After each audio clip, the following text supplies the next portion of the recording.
The Grammy Legacy show was fantastic. Yes. It's great that you guys are honored tonight. Yeah. You know, what is it? Why is it important for us to, you know, show each other, you know, that we appreciate one another?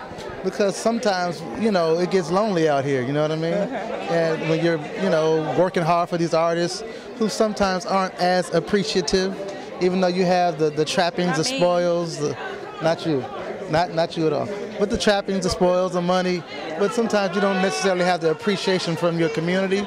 So it's cool. It's really, really cool. You know what I mean?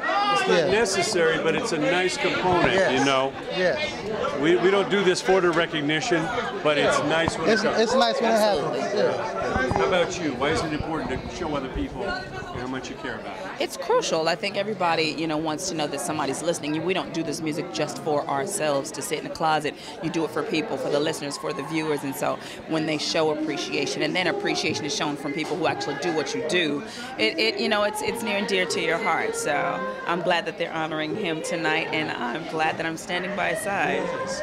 Very, very important. Now, you know, we all grew up with music. It had such a value to us. We couldn't wait to get down to that record store and get that new album and support. The kids today, it's a little different. It's a little scary out there, seeing all these streaming services and figuring out how we're all going to share a penny. Yeah. You know what I mean? Absolutely. I mean, what message do you have to this younger generation to let them know that music should be valued, and if you steal it, everybody down the chain is going to dry out? Well, like you said, you know, music is a river, you know what I mean? To me, a sonic river, you know, and it flows, and it feeds a lot of people. It feeds hearts, but it also feeds families, it feeds businesses, and when you steal from it, it slowly but surely dries that river up, and after a while, there'll be nothing left. And because we're dealing with a generation of kids who feel like the music should be free, and it's one thing to steal music and you know you're doing something wrong.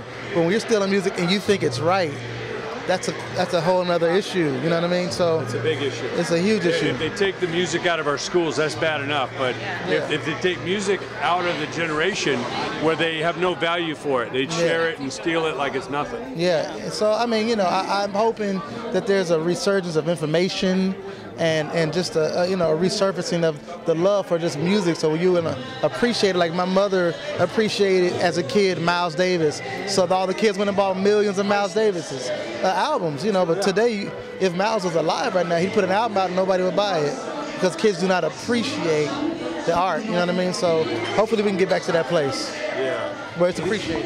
Any other advice you have to young talent today? Stay dedicated, stay focused, do it for the right reason, do it for the love of music, not the love of the fame, because fame is fleeting, but when you've done something substantial and you've made a real imprint on the music business, you're a part of history, you know what I mean?